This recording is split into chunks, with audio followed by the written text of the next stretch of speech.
Este é o Rotas Literárias, programa que vai apresentar caminhos para você descobrir histórias que estão por entre as linhas dos grandes clássicos de literatura e te ajudar nas suas próximas escolhas de leitura. Eu sou Igor Alves e seja muito bem-vindo para mais esta viagem por um mar de livros. Esse é um programa que a gente quer fazer junto com você. Fique atento em nossas publicações do Instagram no @RádioTVFAAP para deixar suas perguntas, comentários e sugestões de livros para trazermos aqui. Nessa primeira temporada do Rotas Literárias, estamos viajando pela América Latina e a nossa quarta e última parada é na Colômbia, terra do Prêmio Nobel de Literatura Gabriel Garcia Marques, o Gabo. E para conversar comigo hoje sobre o livro Ninguém Escreve ao Coronel, eu recebo dois convidados muito especiais. Lívia Piccolo, roteirista e apresentadora do canal da editora Antofágica no YouTube. Bem-vinda, Lívia. Obrigada. E Luiz Alberto Machado, economista e por muitos anos professor e diretor da Faculdade de Economia da FAAP. Machado, bem-vindo. Prazer estar aí de volta, Igor. Os livros Sem Solidão e Amor nos Tempos do Cólera são sempre lembrados como duas das principais obras latino-americanas. Escritos por Gabriel Garcia Marques, estes e outros livros do autor agraciado pelo Nobel de Literatura conquistaram gerações e continuam emocionando os leitores.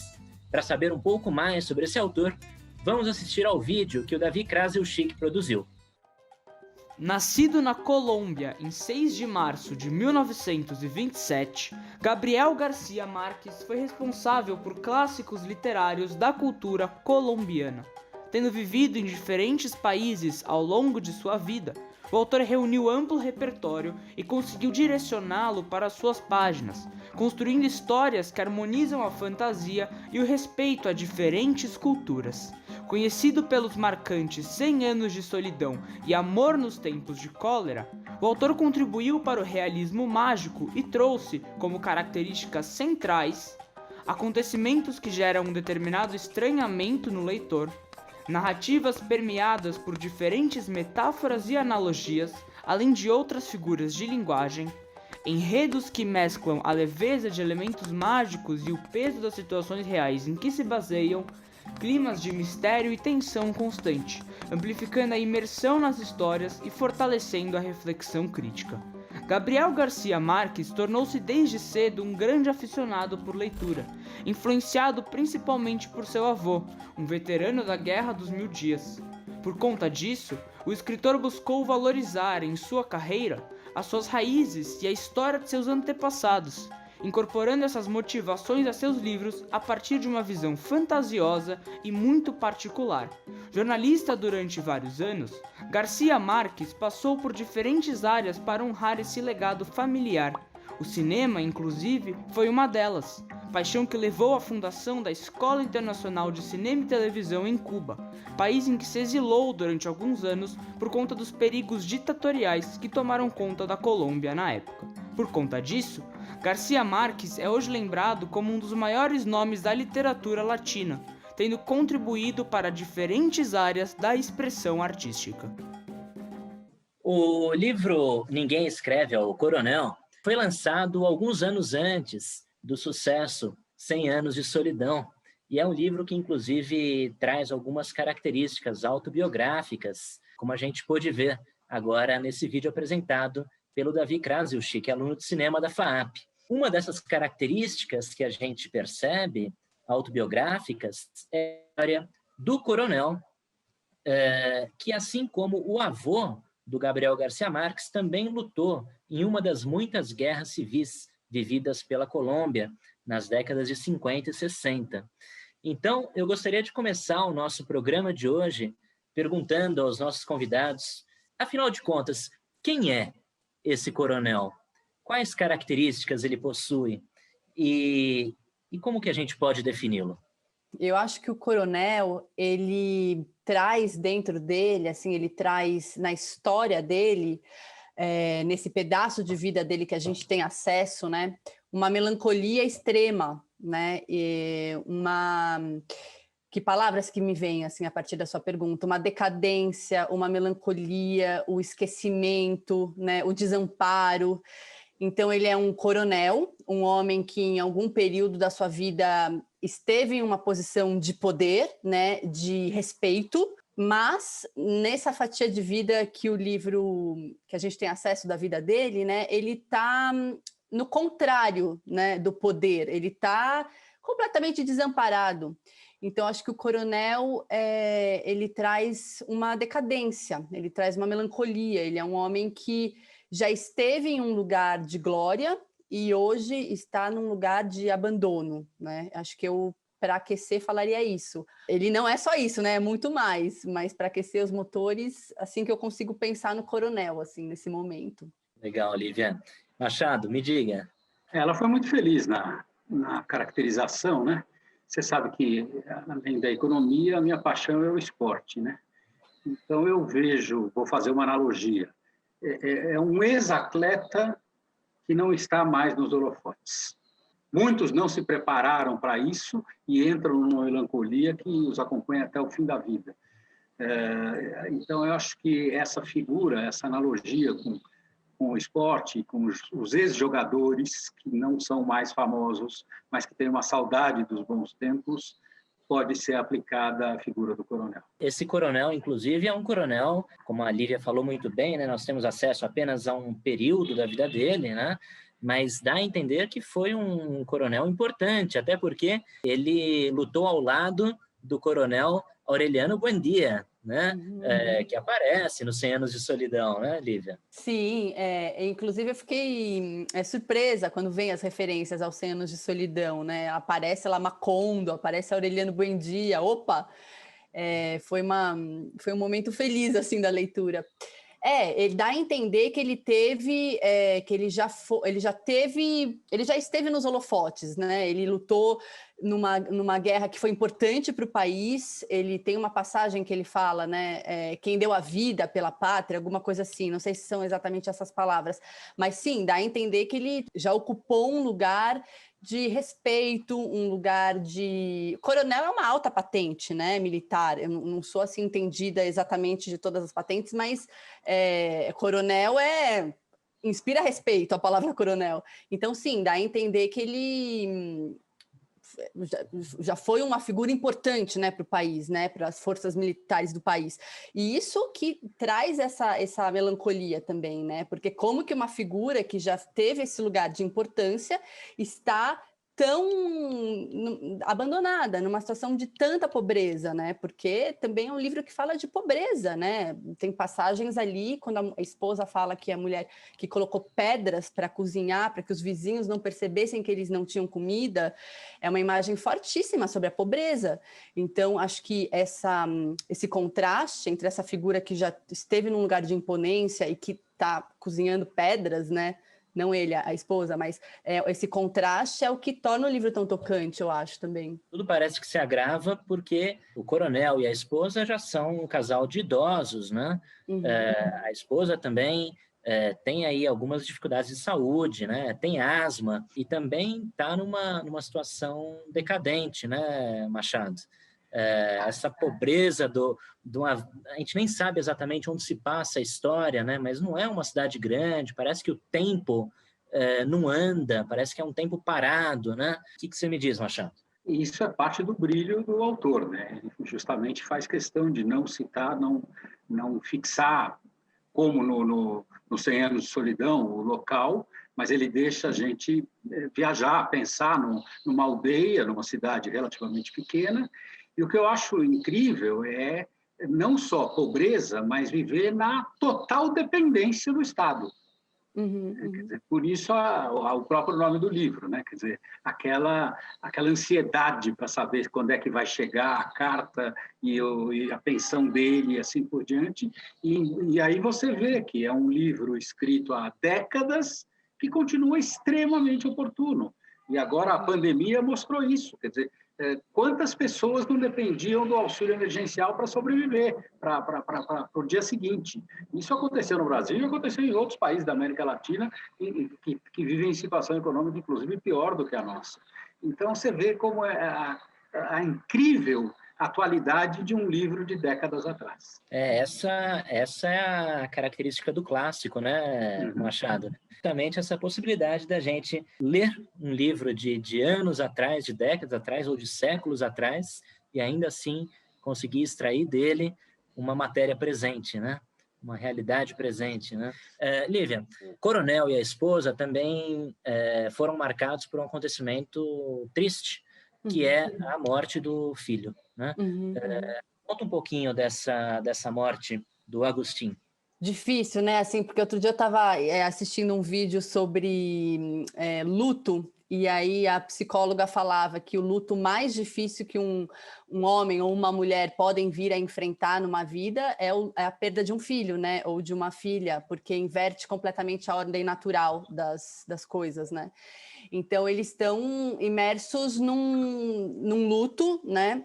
Acho que ele não faz referência direta ao luto deles, né? Talvez um pouco mais a mulher, que é uma personagem religiosa, né? Que frequentemente está rezando e está lá orando. Mas o livro começa, a gente entende que eles passaram por uma situação, talvez a pior, né? Que se possa enfrentar, que é a perda de um filho. E a gente entende que o filho morreu em conflitos ali também, né, civis. E tem o galo, que é muito importante na história, e a mulher em algum ponto fala, né, se não fosse esse galo maldito, a gente não teria perdido o nosso filho, né? Porque acho que ele estava saindo com o galo, foi numa briga de galo, né, e tomou o tiro num evento ali relacionado ao galo. Então, eu acho que começar, né, quando o Gabo também resolve começar a história mostrando o passado dos personagens, ele já começa o livro numa alta voltagem melancólica, né? E assim, é uma curva ascendente na pobreza e na tristeza, né? Então, ele já começa um livro conciso, um livro que não tem 100 páginas, né? E ele já inicia deixando claro para o leitor, para a leitora, esse passado, né, dos personagens triste, esse luto que talvez seja o pior que alguém pode passar. Então, e é interessante porque o Gabriel Garcia Marques, ele era jornalista, então ele tem um jeito extremamente direto de contar as coisas, né? A linguagem dele é muito direta, não é uma linguagem... Talvez eu esteja até me adiantando, não sei se você vai perguntar isso depois, mas ele vai direto ao ponto, ele tem um ritmo muito jornalístico, né, que é um ritmo mais acelerado em relação a outros escritores que são mais rebuscados na linguagem. Então, ele vai trazendo rápido as informações, né? E isso também engaja muito o leitor. Mesmo sendo uma história triste, a gente quer virar as páginas para saber onde vai dar. Então, acho que sobre a morte do Agustin é isso, assim, eu acho que ele já começa o livro numa alta voltagem ali, emocional, né, dos personagens. É bem interessante essa sua análise, essa lembrança, né, da profissão do Garcia Marques, que era jornalista, porque realmente a gente lê sobre a morte do Agustin e parece que é realmente uma nota de jornal, né, a explicação do que o levou a morrer, né? Então, o Agustin, ele participava de rinhas de galo, ele tinha o seu próprio galo e levava esse galo para brigar. E na rinha de galo ele também aproveitava para fazer entrega de panfletos subversivos ao governo, né? Nessa situação, acabou se envolvendo numa briga, levou um tiro, né? E morreu. Isso amplia ainda mais essa solidão do coronel, né, Machado? O que você me diz sobre essa morte do filho? Bom, eu vou começar confessando uma coisa. Eu não sou apaixonado pelos 100 anos de solidão. O livro Ninguém Escreve ao Coronel resgatou, para mim, o Gabo. Eu gostei muito mais desse livro do que do 100 anos de solidão. E, inegavelmente, tem um aspecto pessoal. Eu perdi um irmão com 38 anos. Eu tinha 39, ele tinha 38. E eu vi meus pais passarem por isso. Que realmente deve ser a experiência mais difícil que alguém pode viver. Então, não há dúvida de que o livro já me tocou de cara. É exatamente isso que a Lívia chamou a atenção. Quer dizer, embora eles não fiquem remontando todo momento a isso, você percebe em várias passagens do livro que a memória do filho vem à presença deles. Então, esse aspecto, para mim, foi muito importante, para eu gostar curto o livro desde o princípio, e aí a Lívia, de novo, foi muito feliz. E é um livro muito bem escrito, porque você não quer parar. Além de não ser muito grande, dá vontade de você concluir logo, para saber onde é que vai chegar. Então, tem esse caráter. Eu acho que essa é uma situação, quer dizer, meus pais já morreram, mas minha mãe, por exemplo, que viveu mais, sei lá quantos anos, ela jamais foi a mesma. Tá? Ela queria mudar de casa de qualquer jeito, ela não queria ficar na casa deles.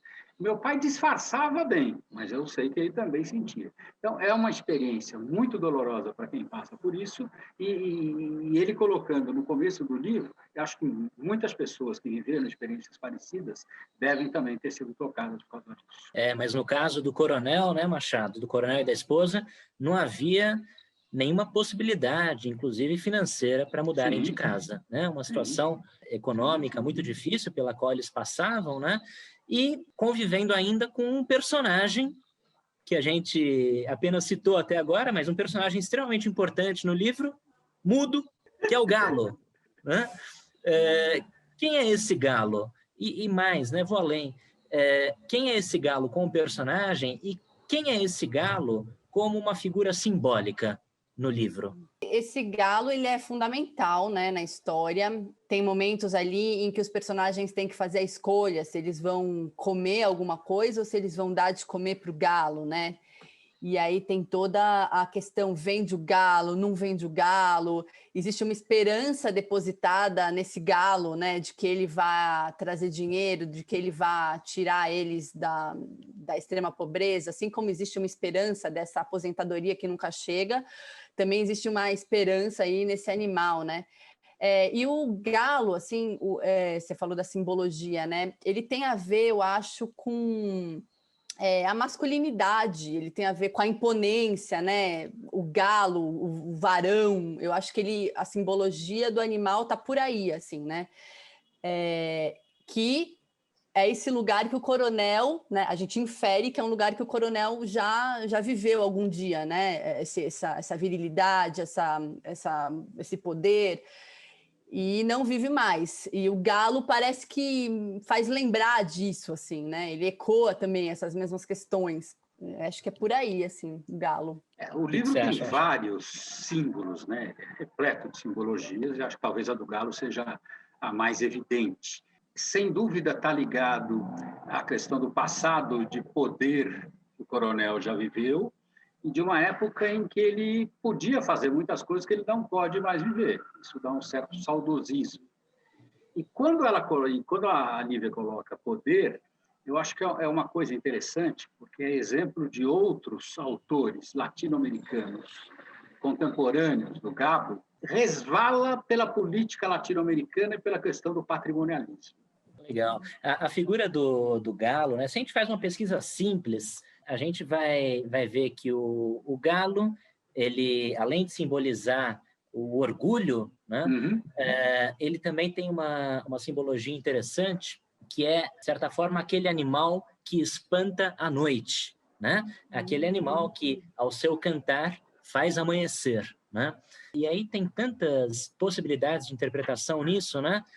Esse galo que convive com um casal de idosos, que está no fim da vida. Portanto, estão no pôr do sol, não no nascer do sol. E esse galo representa a superação da noite, né? Representa, portanto, quem sabe, uma esperança de que esse pôr do sol não chegará mais cedo, né? E eu queria que vocês me dissessem um pouco sobre essa dúvida, ou esse impasse do que fazer com o galo. É um galo que parece que está meio cansado, né? Um galo, não sei, meio esquisito. E um galo que, por um lado, pode virar uma fonte de renda, porque a gente vende esse galo e consegue aí os 400 pesos, né? Ou então a gente coloca esse galo na rinha e vamos tentar ganhar um dinheiro com ele, né? Ou coloca o galo na panela. O que faz com o galo? Por que desse impasse? Se colocar na panela é uma dúvida atroz, né? Você conhece bem um ex-diretor da Faculdade de Economia, o Silvio Passarelli, que durante boa parte da vida dele não comia frango, porque quando ele era moleque ele tinha lá uma galinha e descobriu que a galinha um dia estava na panela. Isso fez com que ele tomasse um trauma que o acompanhou durante boa parte da vida. Então, eu acho que, claro, que aí a gente está levando mais para para o lado da caricatura, mas é algo que não deixa de passar na cabeça deles. Vai para a panela, porque ali, como a Lívia colocou, quer dizer, é melhor o galo do que pedra na panela. Quer dizer, e a pobreza era tal que essa era uma das opções. A questão da rinha, querendo ou não, traz a memória do filho, que morreu naquela situação. Então, quer dizer, a venda talvez pudesse ser, nessa perspectiva, a opção mais favorável, menos difícil para ser adotada. Mas eu acho que o galo ele tem esses dois papéis, né? O papel real na vida deles e o papel fictício da simbologia toda. Estou pensando aqui também que o galo é como se fosse esse outro habitante ali da casa, né? Sim, então, claro. Os dois ali, o filho faleceu, e o galo é como se fosse essa terceira vida ali, né? Não vou falar que é um animal de estimação, mas ali que triangula um pouco com o coronel e a mulher. Então, a relação deles também tem muito a ver com essas conversas sobre o que fazer ou não com o galo. É como se o galo fosse parte constituinte ali do casamento deles, da relação deles, né? Por isso que essa decisão não é fácil, e a gente sente eles gravitando ali em torno, dá até uma certa aflição, né? Meu Deus, o que vai dar com esse galo? Mas é como se o galo triangulasse ali com o casal, eu acho. Existe, acho que, até um sentimento de culpa de se livrar do galo, né? Parece que vender o galo significa também esquecer definitivamente do filho, né? O galo é a única coisa que o filho deixou para esse casal, né? Sim, sim. Então é interessante mesmo esse papel do galo dentro dessa casa. Eles dividem a comida com o galo talvez coma melhor do que eles, inclusive, né? Mas tá lá, tá 40 dias, 45 dias da rinha. Como é que é o nome daquela música do Eduardo Sec? Troque seu cachorro por uma criança pobre, não é isso? E eles abrem mão do bem-estar pessoal para dar de comer ao galo. Então, embora não seja um animal de estimação, ele faz parte da vida da família, sem dúvida nenhuma. Enquanto a rinha não chega, enquanto eles não sabem se vendem ou se não vendem o galo, eles vão tentando vender outros objetos da casa, né? Sim. Vai tentar vender um relógio de parede, inclusive muita cautela, porque não querem deixar que os vizinhos saibam que eles estão precisando de dinheiro, né? Tentam vender um quadro, que também parece que não conseguem, e tudo isso com o coronel indo todas as sextas-feiras até os Correios, até a balsa, né? Para ver se chega uma carta. Que carta é essa, Lívia? Então, essa carta representa a dignidade dele, eu acho, né? Que nunca chega, né? E assim, o que é muito bem construído na narrativa é que a gente sabe que essa carta não vai chegar, né? E parece que os personagens não sabem, a gente sabe mais do que eles sobre o destino deles. A mulher, a esposa, acho que começa a entender melhor, né? Que esse dinheiro nunca vai chegar. Mas o coronel é quase um delírio ali, né? Porque é tanto tempo, né? Tão absurdo a escala de tempo que ele está esperando a tal da aposentadoria. Então, a carta, objetivamente, é essa aposentadoria, né, que o Estado lhe deve pelos serviços prestados como militar, mas acho que, simbolicamente, é essa dignidade, né, de um homem que um dia teve uma importância e que hoje não tem mais. E dá uma aflição, né, porque tanto a espera pela carta quanto as tentativas de vender os objetos, porque a mulher fala, você vai de cabeça erguida, e você fala firme, e você infla o peito, sei lá, ela dá umas injeções de ânimo, assim, e ele volta sempre de braços abanando, assim, então, numa asfixia, assim, também, como que eles vão sair dessa situação, né? É bem angustiante, de um certo ponto de vista, angustiante, né, pra gente. A esposa dele parece até que fala para ele ir como o galo, né? Isso, Vá lá, como um galo, imponente, né? Orgulhoso. Né? É interessante, né? De novo, a gente traz a figura do galo. Machado, essa carta, o que traz essa carta, Machado? É uma carta de euforia, né? Se chegasse a carta, ele recuperaria parte do que ele já teve no passado e não tinha mais. Pode não recuperar poder, mas ele recuperaria alguma capacidade financeira e não teriam que fingir que estavam vivendo numa situação que efetivamente há muito tempo não viviam. Então, era a esperança da recuperação da dignidade que a estabilidade financeira traz para qualquer pessoa. É uma carta que reconhecia enfim, a atuação dele como coronel, Sim. e que, enfim, decretaria a sua aposentadoria, e a partir de então ele poderia receber do governo uma renda, que inclusive era uma renda boa, tiraria o coronel e a esposa daquela situação miserável que eles estavam vivendo. Como essa carta não chegava nunca, ele decide conversar com o advogado que o representava, né? E esse advogado também parece que não tem muito o que fazer, porque os documentos já foram enviados, mudaram-se os juízes de lugar, as secretarias também já não são mais as mesmas, e então o coronel pede que o advogado devolva a ele esses documentos. Onde encontrar esses documentos agora? Hein, Machado? Essa, de novo, a questão da atualidade do livro, né? Porque eu fico vendo aí quantas e quantas vezes no Brasil a gente não vê as coisas perdidas aí nas gavetas da burocracia. E mais do que isso, quando ele se refere às mudanças na regra do jogo, quer dizer, algo que também faz parte da história latino-americana recente. Então, essas analogias são muito fortes. Por isso que eu acho que eu gostei tanto desse livro, coisas que eu não vi com o mesmo peso, com tanta frequência, nos 100 anos de solidão. Essa parte do advogado, nossa, me deu uma aflição. E enquanto eu estava lendo, eu lembrei de um outro autor que não é latino-americano, enfim, vem de outra cultura, tem outras questões, mas que também aborda a burocracia, que é o Kafka, né? Porque dá uma sensação dele estar imerso nessa burocracia kafkaniana, né? Quando a gente usa esse adjetivo kafkaniano, você não sabe como sair dali, né? Você não tem nem as ferramentas para entender a burocracia, você não sabe como sair dali, como resolver. E é uma situação que a gente... Outro dia eu queria pesquisar uma questão de imposto, alíquota, sei lá. E eu fui fazer uma pesquisa na internet e foi tão difícil para mim entender o que eu queria entender sobre um imposto X lá que eu precisava emitir. E essa linguagem da burocracia, parece que ela é feita para a gente não entender, parece que ela intencionalmente quer nos alijar, assim, quer nos deixar de lado. Então, o coronel ele não tem o que fazer, né, na situação, porque ele está mergulhado nessa burocracia que ele não tem ferramentas para entender, ele não sabe como resolver, e é extremamente atual nesse sentido, Luiz Alberto. Eu concordo, porque hoje em dia a gente enfrenta essas questões, né? É uma burocracia assim descomunal, às vezes para resolver coisas simples. E quantas pessoas aí, por conta da burocracia, não conseguem o que lhe é de direito, né? O que supostamente deveria ser fácil, né? Deveria ser acessível. É uma burocracia que rouba mesmo o nosso tempo, né?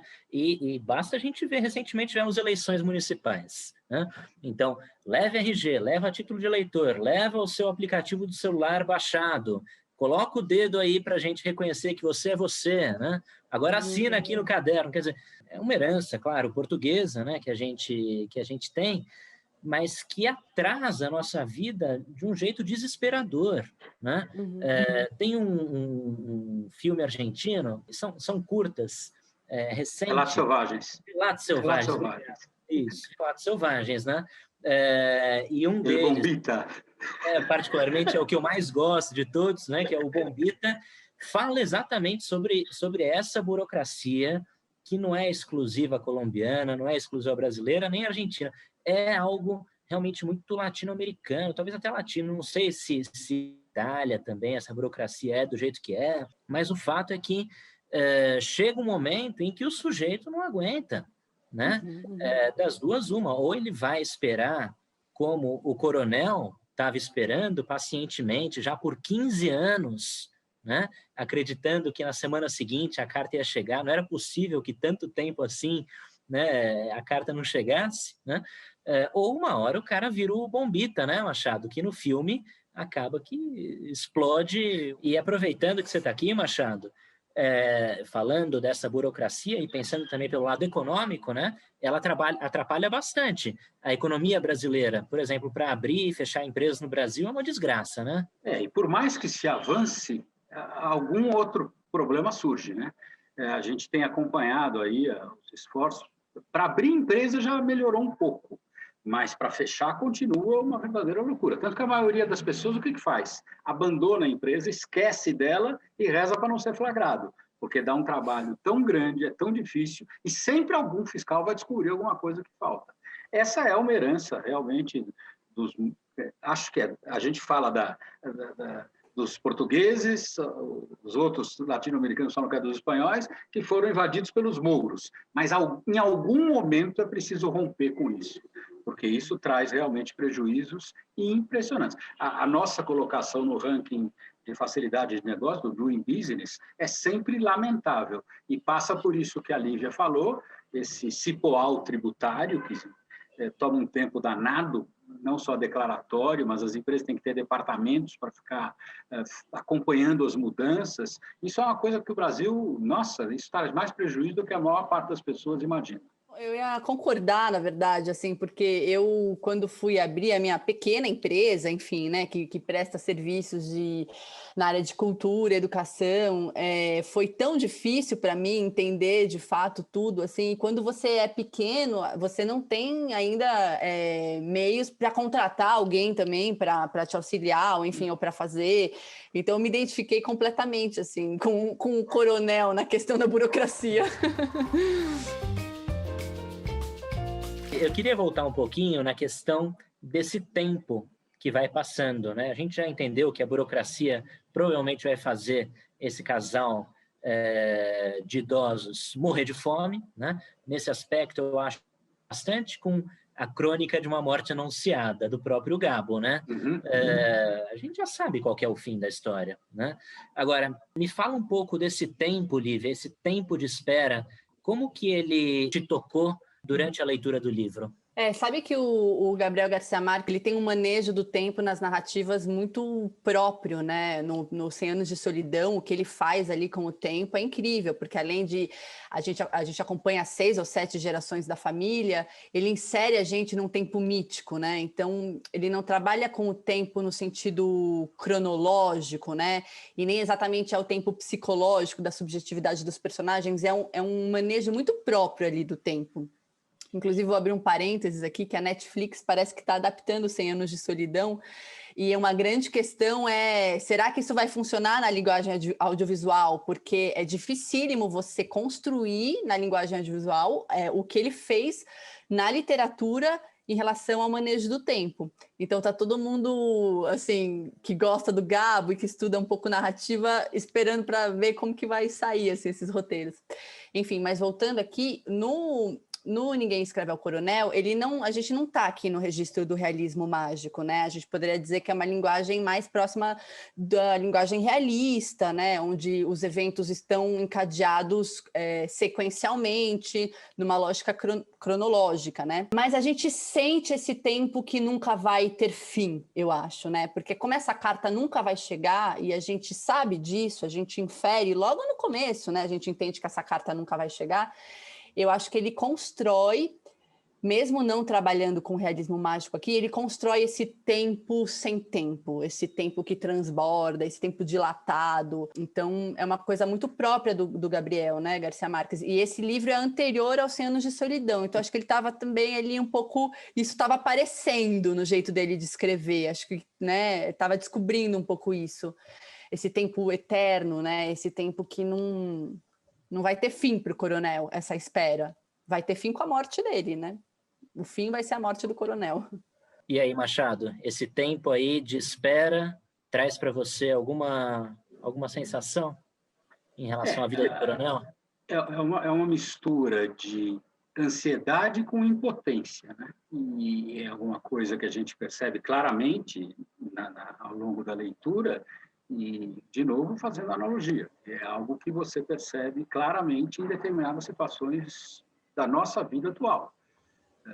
Quando você percebe que você está num redemoinho, num labirinto, você não vê a saída, você fala, deve ter, mas qual é essa saída? Então, é uma situação angustiante para quem está lendo. Como a Lívia falou, a gente percebe claramente qual vai ser o desfecho, mas eu quero ler rápido para chegar nesse desfecho, para ver se coincide com o que eu estou falando. E, de novo, ela levanta essa questão da possibilidade da Netflix fazer o 100 Anos de Solidão, e eu lembro do Tempo e o Vento, né? que foi criado em forma de minissérie e teve que saber trabalhar bem, porque são gerações, são momentos diferentes, e para você trabalhar isso no audiovisual não é simples. Esse livro, e principalmente essa questão do tempo de espera, me trouxe um pouco aquela impressão do absurdo do Albert Camus, principalmente quando esse absurdo ganha o teatro com o Samuel Beckett, né? Então, aquele início do Esperando Godot, nada a fazer, somente esperar, trouxe um pouco essa sensação do absurdo. Um casal que tem um galo, que dá mais comida para o galo do que eles próprios comem, né? Num tempo em que nada acontece, num lugar em que nada acontece, uma cidadezinha, uma vila, onde a rotina ela se reproduz praticamente diariamente e semanalmente, né? O coronel já vai para o porto sabendo que a carta não vai chegar, né? Mas continua repetindo como Sísifo, né? Aquela rotina, né? E então me trouxe muito a sensação do absurdo do Camus e do Beckett, que por sinal também 2 outros Nobel de Literaturas, né? Fantásticos, né? Vocês tiveram essa impressão também de que existe um pouco, não digo do realismo mágico, Lívia, mas um pouco dessa influência do absurdo? Olha, eu não saberia te dizer, porque aí a gente precisaria ir na genealogia ali das referências do Gabo, né, para ver se de fato ele bebeu no absurdo. Então, eu não saberia te dizer se diretamente existe essa influência. Mas, ouvindo você falar, eu acho que faz sentido essa relação, porque como em Esperando Godot, a gente tem uma situação ali relativamente simples, com poucos personagens, é uma situação de espera, né? E parece que é essa espera que dá sentido para esses personagens. Sem a espera, o que eles têm? Nada, né? Os personagens de Esperando Godot, sem a espera, eles não têm nada. Eles têm a árvore lá, um par de botas, um pão seco para comer, numa situação de mendicância total. Então, a espera é um pouco o que organiza a própria existência desses personagens. E eu acho que no Ninguém Escreve ao Coronel também, essa espera que regula a vida desse personagem, porque se não é para esperar, para que ele vive, né? Porque o filho já morreu, ele não tem mais a saúde, ele não tem mais a virilidade que ele teve outrora, ele não tem mais o respeito, ele não é produtivo em nenhum sentido também, não que ele precisasse ser, não é isso assim, mas o que organiza a vida dele, o que dá sentido para a vida dele? É essa espera. Então, acho que sim, a gente pode fazer essa relação. Mas aí é para ver se foi mesmo uma influência do Gabo, acho que a gente precisaria, eu não sei te responder, assim. Legal, obrigado, Lívia. Machado, eu queria saber um pouco agora, também aproveitando que você está aqui com a gente, sobre esse período da América Latina, né? Tirando agora desse espaço, desse microespaço, dessa cidadezinha que não sabemos qual é, ampliando um pouco agora para a Colômbia e para a América do Sul como um todo, né? Como que era essa América Latina dos anos 50 e 60, em que essa história se passa? E que comparações você consegue fazer entre aquela Colômbia e esse nosso Brasil daquela época? A gente usa a expressão América Latina supondo uma generalidade que não existe. Que nesta época, enquanto a grande parte da América Latina, talvez a semelhança da Colômbia, vivesse num estágio de subdesenvolvimento muito elevado, a Argentina era a Suíça da América do Sul, tinha um padrão econômico e social extraordinário, o próprio Uruguai quase na rabeira da Argentina, e depois a Argentina mergulhou num processo que até é um case study, né, em termos de desenvolvimento, porque a Argentina hoje tem um padrão muito pior do que tinha. Então, é difícil falar o geral.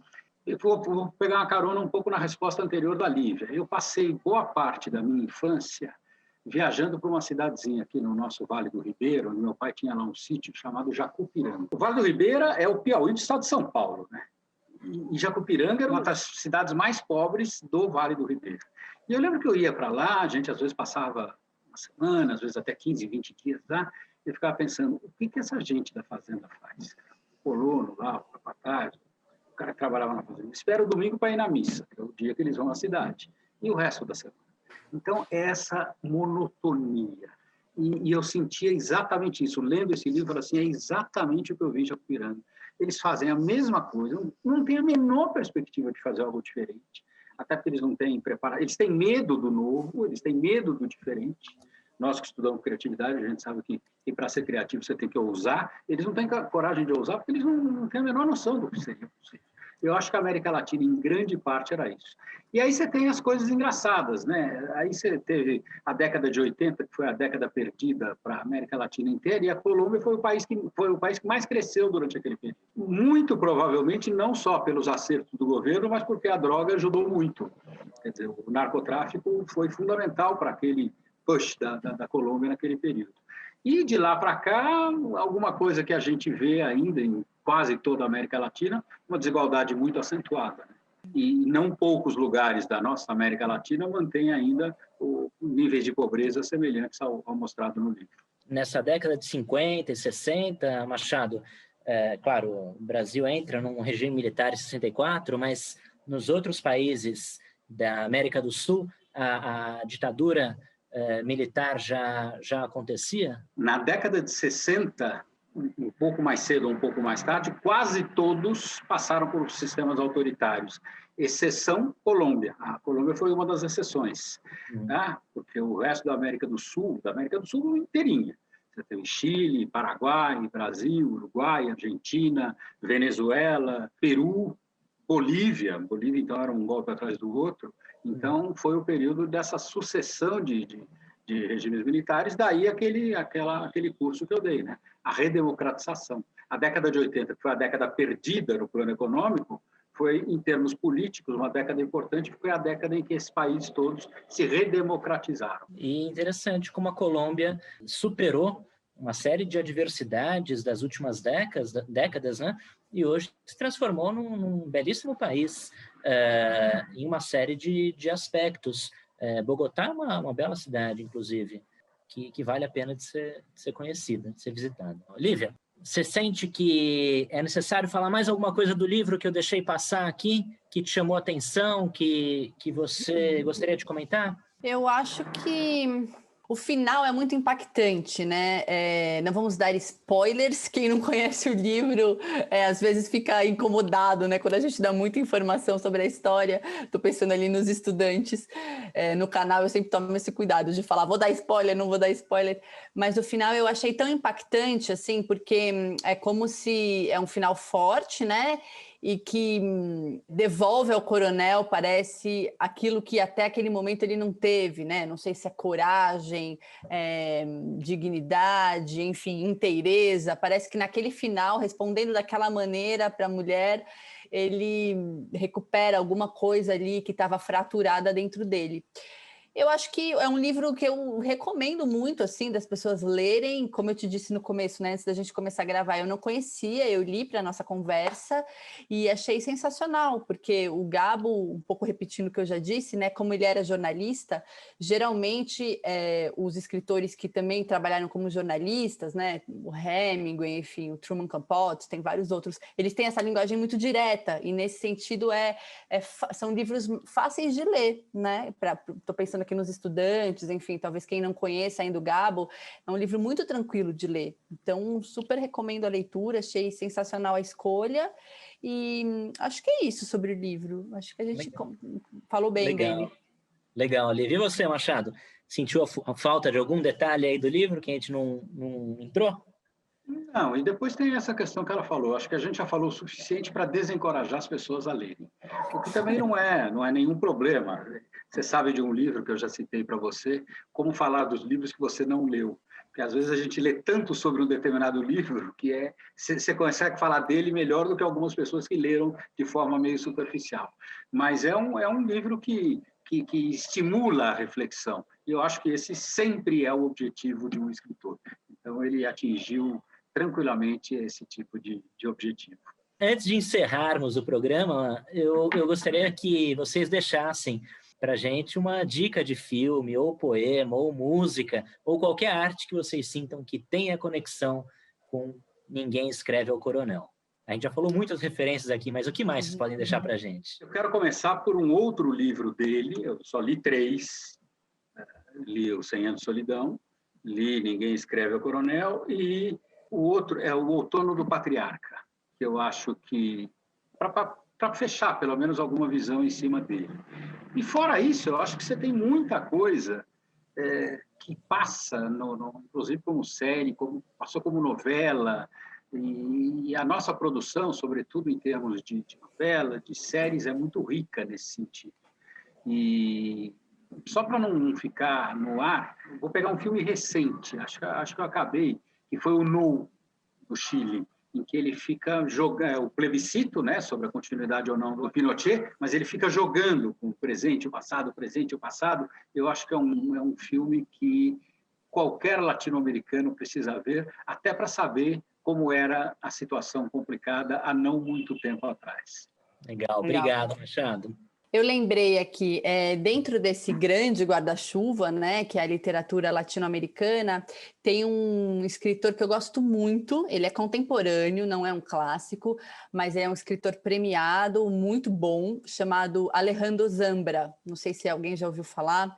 Ele é chileno, e ele também fala sobre a ditadura chilena e sobre os resquícios da ditadura nas gerações mais jovens, mas diferente do Gabriel Garcia Marques, que explora as cidades mais rurais, as vilas, né? Ali, digamos, a Colômbia profunda, o Zambra se detém mais nos personagens urbanos, então são figuras ali das cidades, né? Nesse sentido, são muito próximas assim de nós, e ele leva toda essa reflexão da herança da ditadura dos países latino-americanos para um outro lugar. Ele não trabalha na chave do realismo mágico, mas é um autor interessantíssimo, uma das vozes mais únicas, assim, atuais, chilenas. É um autor que eu gosto muito, o Alejandro Zambra. Ele tem romances, tem contos, e também tem uma linguagem acessível, assim, ele não tem um rebuscamento, nem um experimentalismo que às vezes afasta, né, os leitores. Ele tem uma linguagem bem direta, então fica aí minha recomendação. Legal, e eu também vou deixar uma dica de filme que eu acho fantástico para a gente pensar esses dois autores que a gente viu nos últimos programas, tanto o Gabriel Garcia Marques quanto o Mário Vargas Llosa. E o filme é um filme argentino, excelente produção argentina, que é O Cidadão Ilustre, um filme que conta a história de um escritor argentino, de uma cidadezinha na Argentina que ganhou o Nobel de Literatura, é uma ficção que ganhou o Nobel de Literatura. E aí ele, de repente, se vê para fazer o seu discurso de Nobel e parece que o seu sentido de vida escorreu pelas mãos. Não tem mais nada para ele alcançar, né? Então ele entra numa depressão e começa a receber convite de tudo quanto é universidade para palestrar, e recusa todas. Até que chega na casa dele uma cartinha convidando para que... Agora ele mora em Barcelona, né? Mora na Europa, ficou famoso. Até que chega na casa dele uma cartinha para que ele volte até a Argentina, para a vizinha na Argentina, porque querem dar a ele um prêmio de cidadão ilustre, né?